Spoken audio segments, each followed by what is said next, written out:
You've got the town lawyer with like brass knuckles, like ready to go. You're about to get served.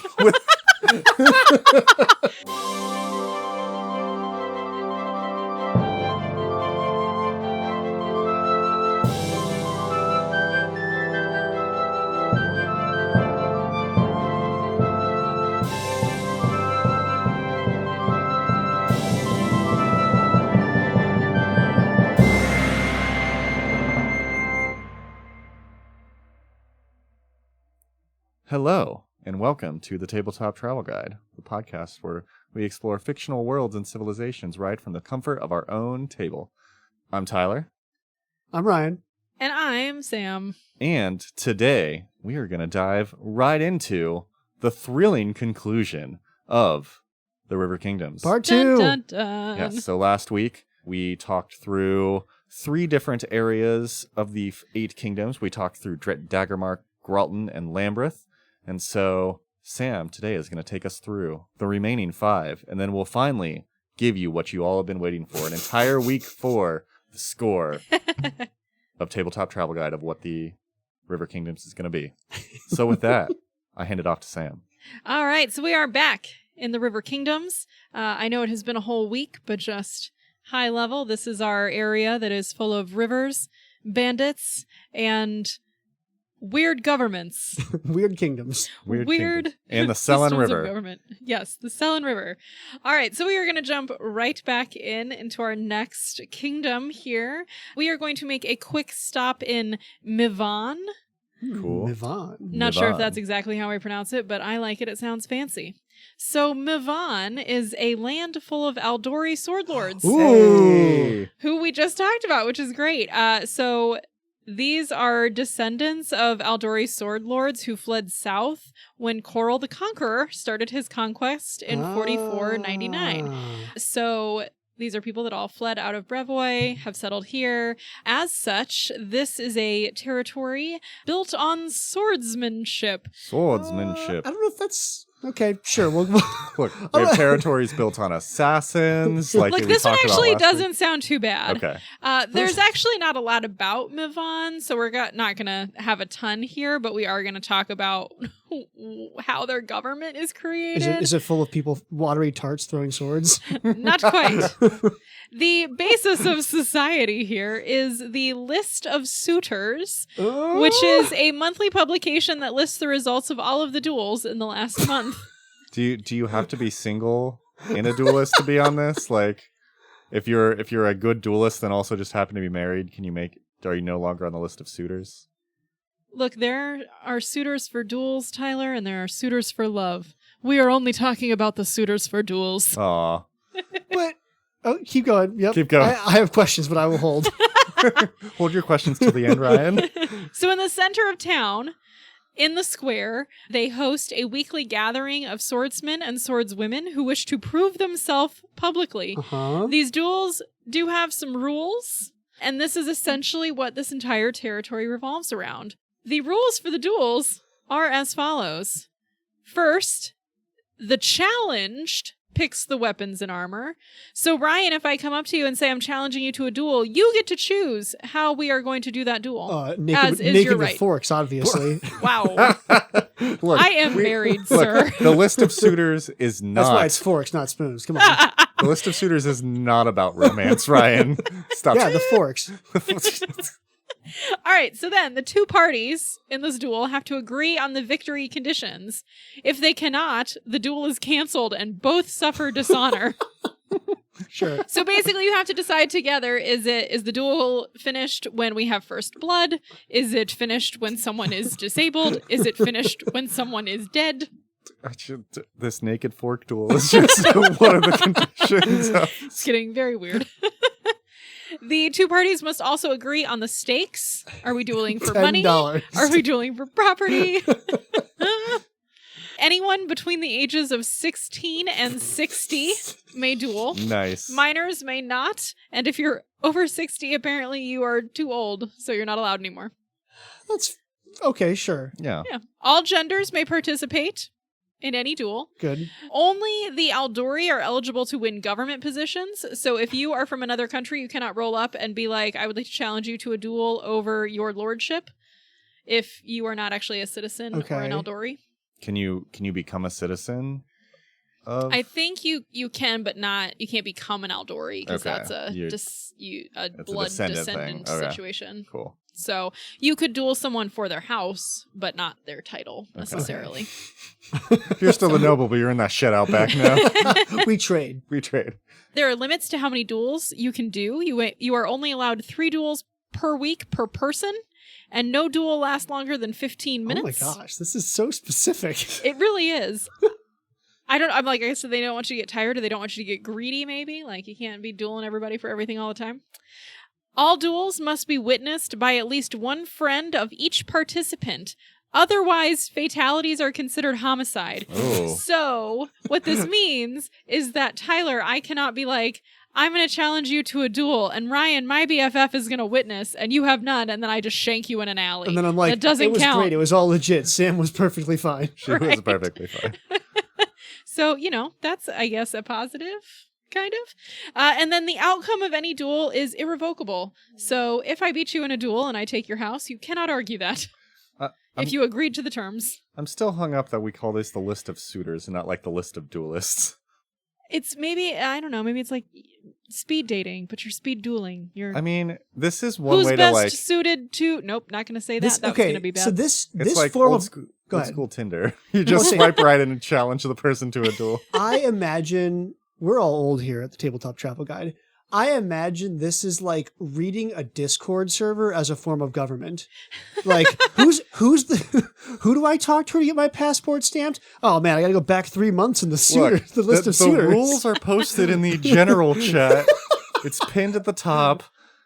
Chat through those, DM somebody, make sure there's the duels channel that you can go publicly witness. Make sure at least 3 people are on the voice chat when you're dueling. Yeah, and then obviously different like moderator roles. Like you can't duel for certain moderator roles. Yeah, this sounds exhausting. See, conversely, I read this and thought that it sounded like Bridgerton, which is like the Netflix show that takes place in like the 1800s where everyone is just living their lives based off of a gossip pamphlet every week. Yeah, that totally checks too. Yes. Yeah. So it's just like we're all gonna read this, and this is our hot goss, and who won what, and who did this, and did you see like, who got kicked how out do or they figure whatever? out farming? Like, okay, so like, sire, we're not gonna have enough food this month. Not now. Billy beat Johnny in a duel for the 3rd time this week. Obviously, if you have your sword and somebody shows up and it's like, we don't have enough food, you're like, okay, I duel that guy for his crop of potatoes this month. I made this. This is mine now. But that's basically the whole country. Okay, no further questions. No, zero further questions, That's Your all Honor. the information they give us. So if you go there, just be really prepared to duel. Great. For anything. Sure. Do you have to... So do you have to accept a duel? No, because both parties have to agree on it and the victory conditions. So if you don't really care a whole lot, you can just be like, no, I don't agree to that. And then you just are dishonored. You suffer if you're dishonor, not Tyler. really into but that, I feel like then it's not a... in a country run by like duels, professional swordsmen.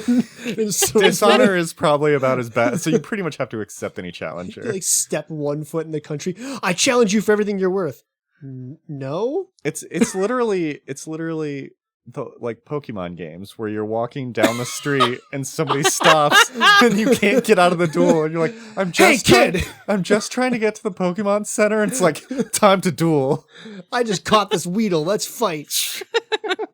Yep, that's basically it. A combination of Pokemon, Bridgerton, and a Discord channel. That's our ranking. Welcome to move on. All right, we are going to move on from move on. Back to the river. All right, we are going to jump on the river to the next country that also shares a border with Brevoy. We are going to stop in Pitax. Pitax. which is a Okay. weird name, but it's Yeah. fine.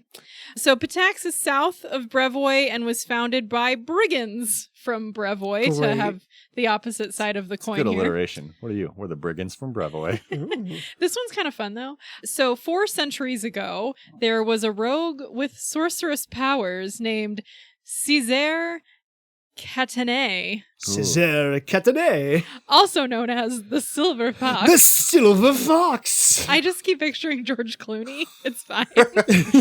Oh, you're such a silver fox. Side note, my wife insists that I'm not a silver fox, and it makes me sad all the time. Oh. Yeah, because you don't have any gray hairs. I know. It's a running joke. It's fine. I insist that me with my. I'm We more can of a fix silver that for fox than you. You are 100% more of a silver fox. You're like getting silver. I'm getting You're silver. not full silver. No, I'm still a lot of brown. Anyway, this has been This Ryan has and been Ryan Tyler's hair color. Or with you could Pitax. be like me that just dyes their hair, so I'll never know. Hmm. All right, so anyway, back to the Silver Fox of the story. He takes to hiding his band of thieves in a riverside hamlet known as Pitax. Cool. They don't reside there permanently. They're mainly using it as their hiding place when they aren't off stealing things from Brevoy. So Okay. this is like the vacation home, right? Sure. So as the Silver Fox and his band of thieves amass stolen gold, Pitax grows out of just like a fishing village on the river into a larger domain because they're benefiting from all of this Yeah. like stolen gold and goods. So good for them. Eventually, the prices on the heads of the Silver Fox and his band grow too large for them to really like continue on as they have. The risks are outweighing the benefits Yeah. here. So they can't really continue on. So they decide to give up thieving and live in Pitax permanently. Huh.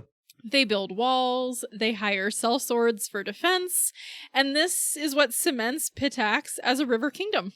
So like Robin Hood goes legit. Yeah, that's where it started. Okay. Steal from the rich and build my walls. So that was 4 centuries ago. So Okay. so Pitax has continued on. Nothing bad has happened. We'll get there.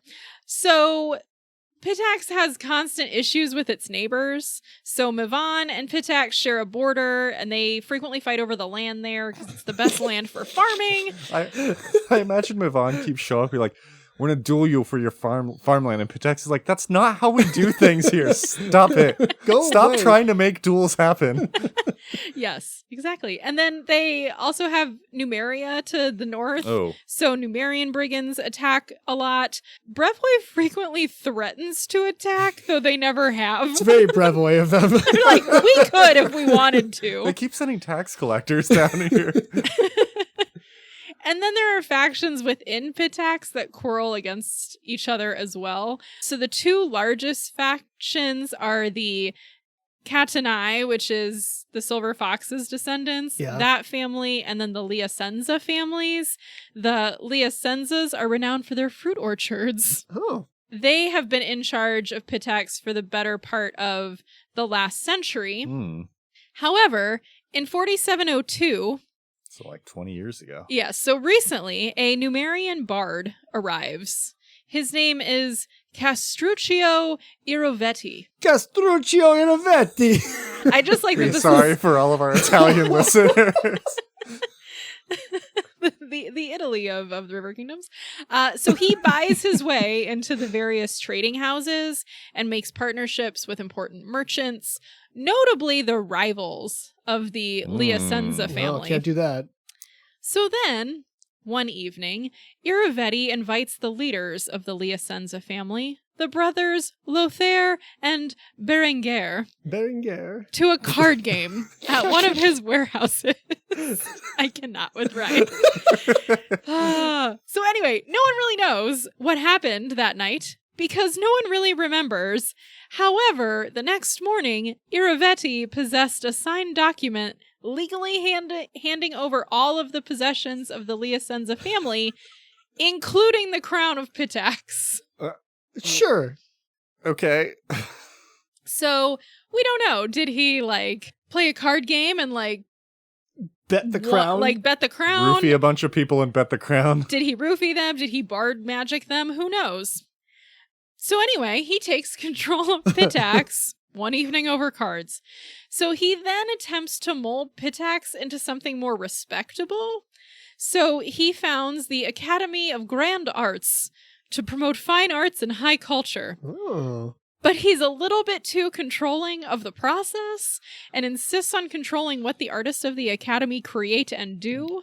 Goes against everything in the art. So he's not really attracting highly skilled artists or talented people because they're like, well, we don't want to just make what you want us to make. We can all infer that we're like, propaganda art is where we're kind of going with this, right? Like, look at my great and amazing city, make things that proclaim our greatness. And they're like, no, I'm angsty and I'm an art student. I want to write about the slums. So it's not, it doesn't go as well as he originally envisions. So while Pitax does have a lot of legitimate businesses, it's not quite the culture epicenter that Irivetti was aiming for. So it's like, fine. You're like, oh, there's art. It's like mass-produced art. Or like I'm trying to think of what city in the U.S. would be like the cultural fine. Ooh. Vegas? No. I don't think we're quite like that flashy. Yeah. I'm like, what is like a city that's like really trying to be cool and is not doing a great job? I got nothing. Yeah, I don't know. know. But yeah, so that's Pitax. Okay. Huh. Essentially. So it's not terrible. It has kind of a cool founding story. Well, I feel like, there's probably art districts. It's like probably, it's not fine. like the best, but you're like, it's cool. It's fine. It's fine. Yeah, so Irivetti is kind of characterized as being very charismatic as a leader. He's a bard, so that makes sense. Yeah. So he's not like one of our like tyrant leaders necessarily, but I think he does have a very specific idea of what he wants Pitax to be represented as. Yeah, I get strong Italian city-state vibes. Like, yeah. So that is Pitax. Okay. So I think we've gone slightly up on the scale of things. Pretty. Yeah, it's fine. Our next kingdom that we are going to head to is called Seven Arches. Now, this is going to be a little bit more in the southwest chunk of the River Kingdoms. It is the largest river kingdom by land area. Okay. Possibly it is also the most stable, depending on how you want to measure stability. It was once an elven settlement, and it has been continuously inhabited for thousands of years. So it's probably the only territory that has been continuously inhabited here by people groups. It is home to humans and fae. Okay. The territory Seven Arches is named for the major city, which is also Seven Arches, which is named for a circle of seven arches in the middle of the city. Checks out. You know what you're about, yeah. They shift in color and radiate illusion magic, and they're all spaced 20 feet apart. They are reported to be old elven arches that could be a passage to the first world. So kind of like the Ayudara we talked about in Keonan episode. Yes. But this is actually a lie told to keep people away from the true arches. Oh. The true arches are actually farther into the territory, like very deep and away from all of like the civilized parts. They are guarded by the oak stewards, who we will talk a little bit more about, but they don't function as they were meant to when they were first constructed. So they were meant to be portals to other realms. However, something has been corrupted in them, so now the portals only bring in monsters. Oh. It's not great. So it's the Oak Steward's true duty to protect Golarion from the monsters that escape. There's also a really weird thing with them where if elves get too close, they start to like go a bit crazy, and it's like a weird disease that they get. So the Oak Stewards also make sure that no elves can come in the area so that they don't get the blight. So who are then the Oak Stewards? Yeah. So they are druids that... they're druids, so they're going to be loyal to the land first, and they operate in secrecy. Not much is known about their movements, but we do know about 4 of the roles that they hold. That doesn't mean that there's only 4 of them, but like 4 of the functions that they take in society are known. The first one is called the Voice of the Wind, and they serve as the speaker to outsiders and the foreign affairs diplomat. So this is not necessarily a position that's always the same person, though. So a different voice of wind has attended each outlaw council. Okay. But that's who would go to that. That's pretty cool. Yeah. The root of the sapling encourages growth of crops and children. Nice. Okay. The bloom of the harvest ensures proper food distribution to 7 arches and foreign buyers. And the sharp of the beak defends the borders, waters, and roads. Sharp of the bark. The sharp of the bark defends the borders, waters, and roads of 7 arches. Okay. Nice. So the territory itself is rather wild. So we have that main city called 7 Arches, and then Yeah. various towns and farms along the rivers. Wild animals roam free throughout the territory, and travelers, when they go through, are cautioned to do so in groups just because of the wildness of the area. So the Oak Stewards, in general, keep banditry at a minimum, which is great. However, they do retain the ability to demand up to 90% of a person's holdings. Oh my gosh. Whether or not they are a citizen of 7 Arches. So if you travel here, generally there's a reason for this, but they might not tell you what it is. So rebellion in 7 Arches just gets you banished. Armed rebellion is punishable by flaming execution. Flaming execution. I know, it's a little intense. Yeah, this just doesn't... like, this feels worse. You're like, well, don't worry, you won't get your watch stolen. But on the good side, we take the rest of your property as well. Well, so kind of what this looks like in practice, like you could go years in 7 Arches without actually encountering an Oak Steward. But then they could show up to your town and demand whatever they want. So like at one point in history, they demanded an entire village be abandoned without really explaining why, and they didn't assist with relocation. No questions asked. So we kind of Yeah. have this like kind of otherworldly entity here that's, you know, looking at all these different things and knowing about that it's their sacred duty to guard the actual 7 Arches and keep the monsters at bay. You can kind of assume that maybe some of the things that they request are for safety concerns. Like, did we tell everybody to move because monsters were going to show up here and I'm helping people, but I can't tell them that.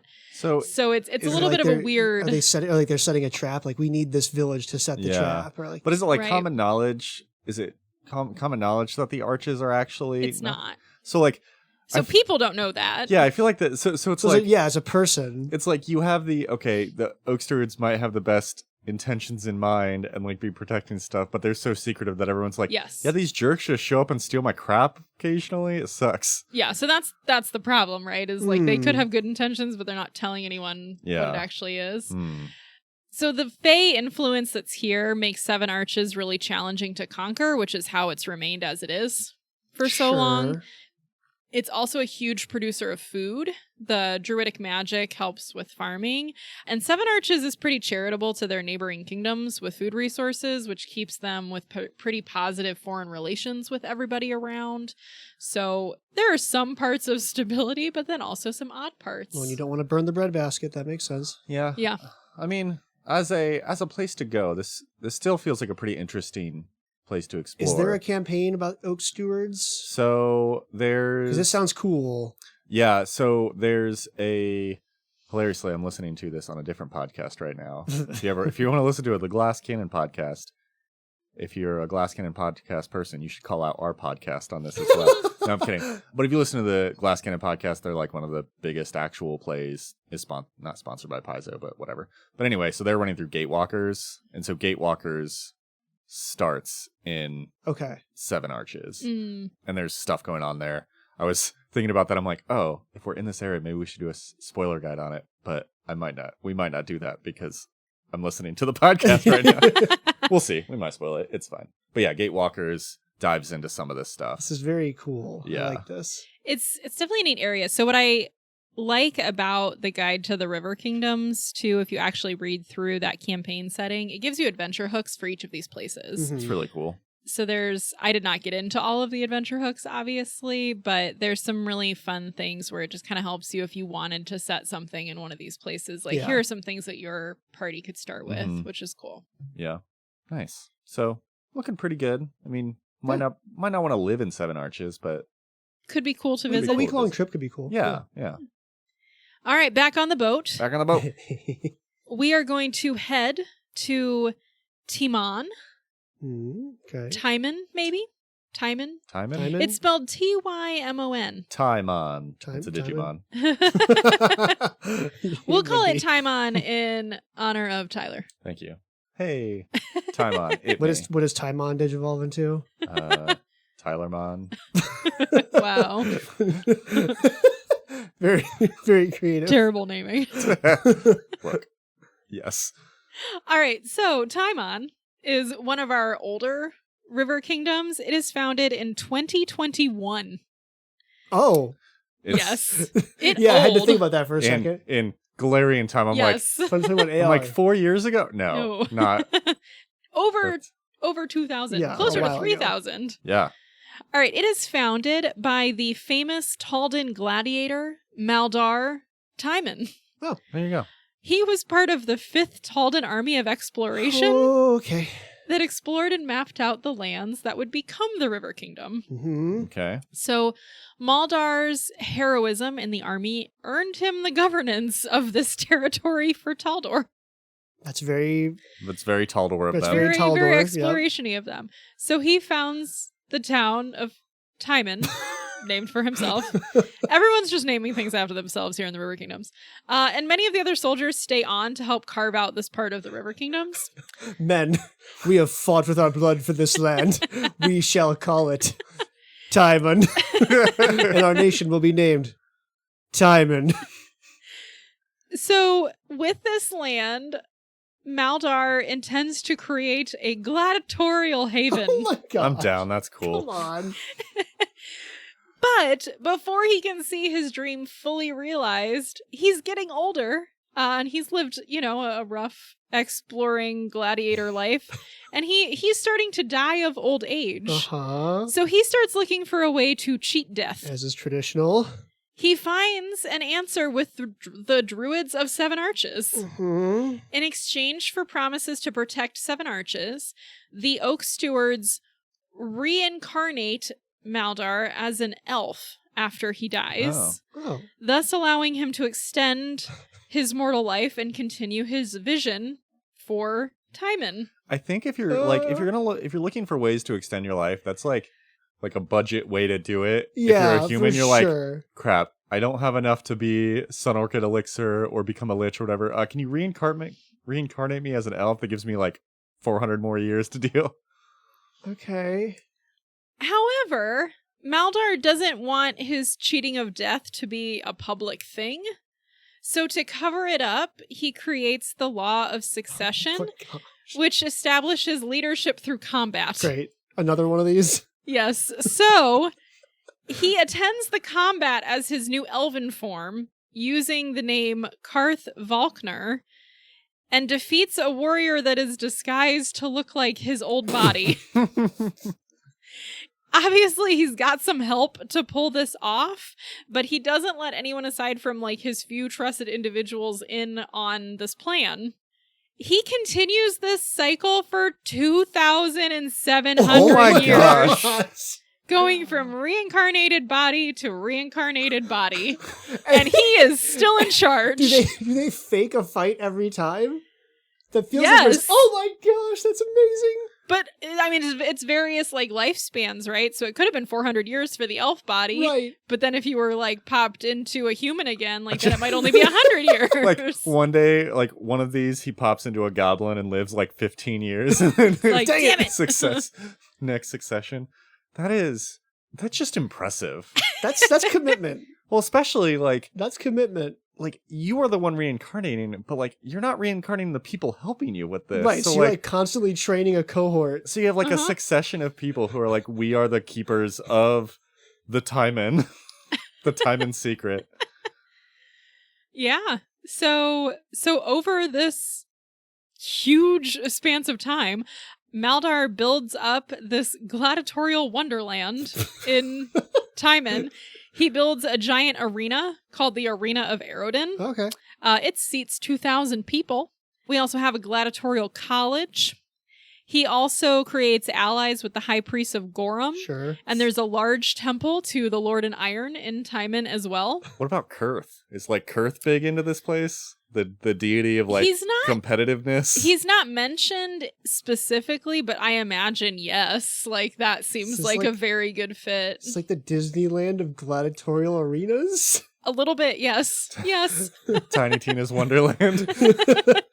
So more recently, the Oak Stewards have become more critical of this continued cycle of getting around birth and re-death. Weird. Obviously, all the current Oak Stewards are different than the ones Yeah. that originally bought into this, right? So the current ones have withdrawn their support for this.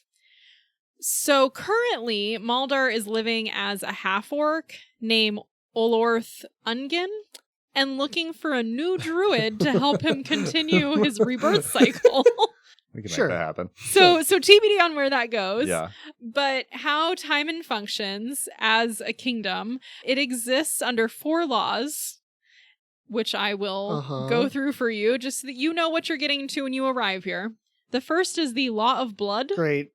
This law gives those arena fighters who are deemed bloodied extra rights and privileges. A fighter is considered bloodied when you've won 10 battles in the arena. And only bloodied fighters can own land, carry open weapons, or own businesses. What? This is the weirdest citizenship rule. I just want to be a baker, but dang it, I have to go fight in the arena for so I gotta get my 10 fights in before I can be a baker. so and like you have to win 10 fights. So Yeah. like every business, like the bakery, the seamstress, like all of the things are just run by like buff people who have won.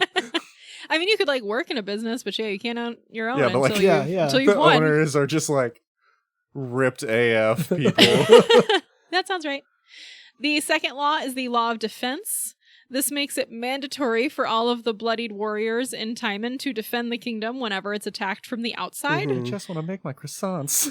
This became really important, though, during the rise of Razmirin, because they're on that side that's close to Razmir as well. And it's also probably why Razmir did not overrun Timon. Sure. Sorry, I'm just gonna one more bakery joke. Oh my I God. just like Razmir shows up and you have a standing army of like bunch of gladiators, a guy in like a fancy suit, a baker with a rolling pin, and they're just A dude with a fishing rod, like, yep. You've got the town lawyer with like brass knuckles, like ready to go. Brass.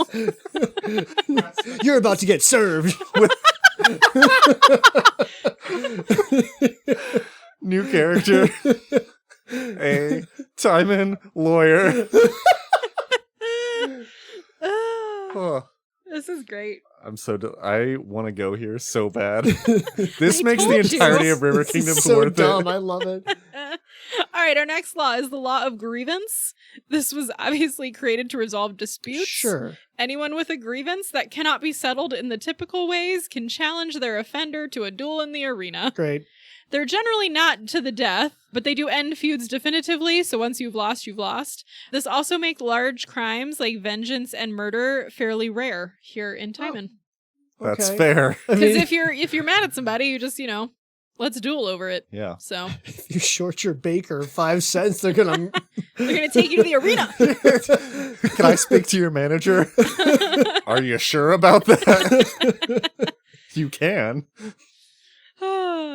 All right, and then the final law is the Law of Succession. So the specifics for this are any fighter who has won 100 battles in the arena can challenge the champion to a one-on-one duel to the death, with the winner becoming the new champion. And the champion is what we call the leader of the country. So, dang. But it's always Maldar. yeah. Sure. So, okay. So that's You like gotta earn it. That's a lot of finagling too. If How he's, long does it if- take to win 100 battles? Yeah, like if he has a lot of help, he's like, I'll be back. Well, but also think about it. It's like this is a man who has been doing this same thing Oh. for almost 3,000 years. That's true. He's probably just if you're a 3,000-year-old fighter, it's like you Yeah. are master of everything. Yeah, but even like, assuming you do a duel a day, it still takes you like 4 months. Yeah. Look. But that's only if you want to become the leader of the country. Like, yeah, but I'm how saying, many like, people are there's a trying to be the succession leader of the crisis for country? 4 months of the year. Like, the leader is dead. At this point, and it's like weekend at Bernie's. They're like he's holding the corpse on the throne. look, Well, he's but you probably got that already figured need- out. You already need 10 to own a business. Yeah, So, that's like,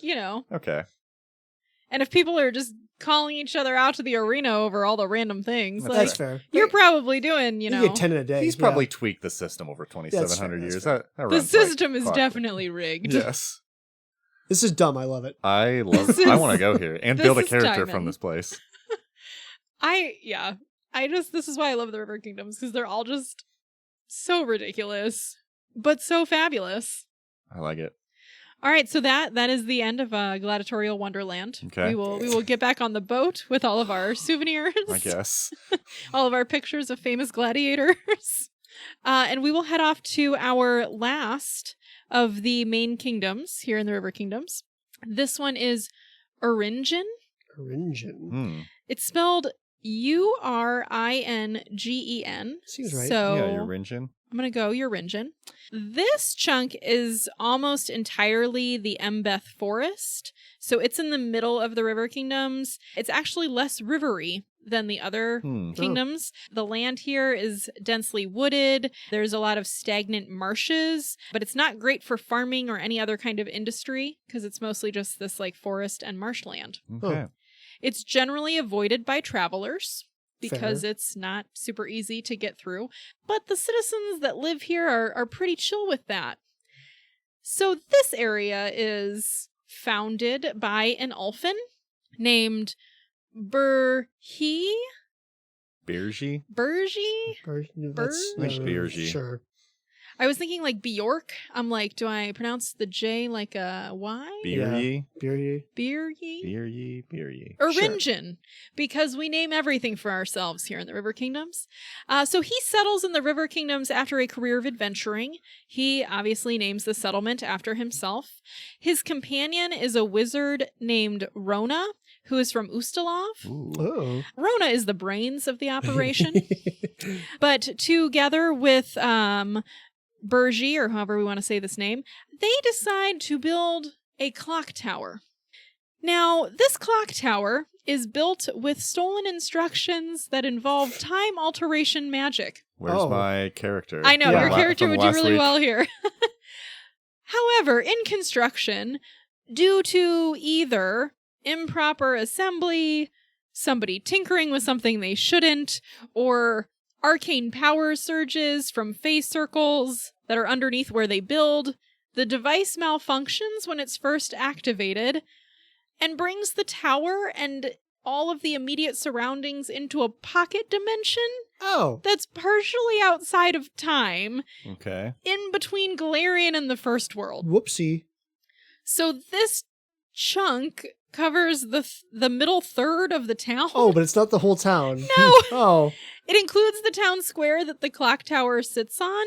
So now we have the static part of Uringen, which is outside of this, and then the unstuck in time part that is kind of accessible sometimes, but not all the time. Sure. So the people that live in the static part try not to venture into the unstuck part for very long for fear of getting sucked in and not being able to get back out. Seems, yeah. But they do, you can go in between the two. Both parts have their own mayor. And they trade off which one will represent Uringen in the Outlaw Council when it meets. Oh. Okay. Huh. There are a lot of alchemical labs in Uringen. The kingdom has gained a reputation for powerful potions, and Uringen supplies Daggermark with ingredients for poisons, which contributes to the relative safety of the area as well, because they're in with the assassins and poisoners. Yes. Okay. One of the most in-demand ingredients that they supply is called night moss, which grows in the forest outside of town. When it's prepared and distilled properly, night moss can create potions of cure light wounds. Oh. Yeah. Nice. And then there's kind of a fun dynamic where potions from the unstuck part of town cost more because people think they're somehow better because they're from this weirder part of town. 20% markup. 20% Yeah, so they markup get because we're just- 20% in the Fae. For being weird, they get some bonuses Counts there. as an Okay. import. Counts as an import. But for the most part, this little area is just functioning off of alchemy and selling ingredients out. I feel like Okay. I feel like when you originally said that, like, oh, it's generally avoided by travelers. You're like, oh, what kind of shady stuff happens? It's like, no, it's just kind of like a weird clock tower and some potions. It's just like There's- not totally worth going to. Yeah. Yeah, well, and people can't find it is the other Mm. hard well, I part, do is it. that it's difficult to find, and then part of the town is sometimes not there. So, Yeah. You know, like you do. yeah, so just a weird place. And they're okay with not being found out in the woods either, so. Okay. Nice. So those are our 8 major players here in the River Kingdoms, or at least the ones that are most powerful on the Outlaw Council. There are a lot of other places that are mentioned in the Guide to the River Kingdoms. Yeah. I really wanted to talk about all of them, but it would have taken us months. So highly encourage everyone to read about some different ones. We are going to do a bonus location for our Patreon listeners. So if you want to hear about one of the other fun locations, we'll talk about that one. But those are our 8 main ones. Awesome.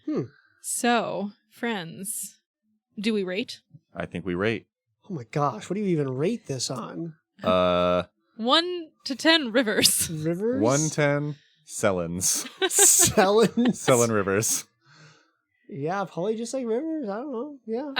Or you could 1 to 10 self-titles. freedoms. Kingdoms. Yeah, like 1 to 10 kingdoms. Sure. Yeah. No, I think we did 1 to 10 kingdoms for the 5 Kings Mountains. Oh, I think you got to do just rivers. Just rivers then. 1 to 10 rivers. 1 to 10 Yeah. rivers. Yeah, that's fair. That's our staple. Or 0 to 10 rivers. 5. I'm thinking 5 or 6. It's not that bad. I would say 6. I feel like it's not that bad. I feel like there are places you could like hire like a Druid Blackjacket or something just to like take you around. Yeah. Like I feel like if you hired some defense, there's some like a lot of cool places to go here and a few places to avoid. Yeah. I'm biased because I just love the chaotic nature of this whole area. So I would probably say 6 as well. Yeah. Just because I think there's so many cool things to see here Yeah. that I feel like it's worth the potential like risk. But yeah, I think, you get your defense to take you around and prevent you from getting pickpocketed, or you just, don't bring a lot of cash with you. Yeah, And it should be fine. Being here, like living here long term, I think would be a lot rougher. Yeah. Depending on where you are. But like, yeah, I mean, besides the one place that I think you said that people are kind of stuck in with the Lambreth, or maybe Lambreth. Mm-hmm. Like everywhere else, to some extent, has something cool. And I would spend a ton of time in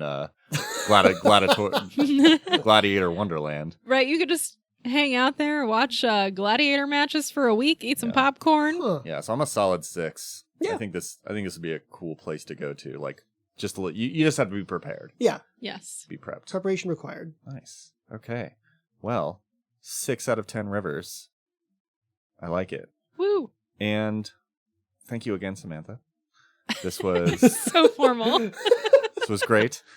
Thanks again to all our listeners. Hope you enjoyed this special 2-part River Kingdoms episode. And again, if you want to reach out to us, hit us up on Instagram.